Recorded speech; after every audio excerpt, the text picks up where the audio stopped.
I think if you look at people I speak to or ask married couples to kind of, if they could even do this, kind of rank the priorities within their marriage, top of their list is certainly not sex. It's pretty rare, few and far between, who at least will confess to that being the case, and truthfully it probably isn't for many.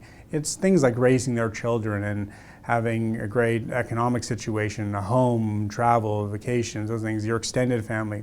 Sex is important. Most people didn't sign up for a life of celibacy. They're not priests and nuns, and so it's important. But because it's not primary, but yet marriage is almost defined by this monogamous notion where it is primary, we have this massive disconnect. And so what ends up happening is people love those first 2, 3, 4, 5 factors of their lives. They do cherish everybody within it.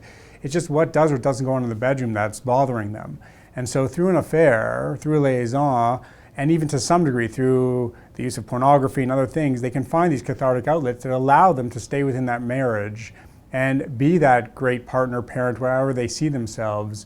As for how technology kind of plays that out, that's the offering that we bring to people, which is trying to allow it to be discreet. People always say, well, these are bad people. People who are having affairs are wrong and bad. And I like to use the anecdote that was brought to light to me after one of my users saw me on a TV appearance and I took it on the chin, as I often do.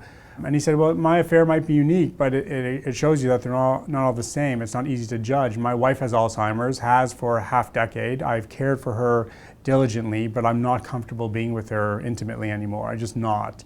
And so I went in her service with my children's permission. They're aware of this. I see someone once a week and it gives me strength to continue to care for my wife. Is that an affair? I don't even know if it is. I don't know if I'm breaking a promise I made under, the sanctity of marriage, but that's my affair and they're all different. We don't know what goes on behind people's closed doors.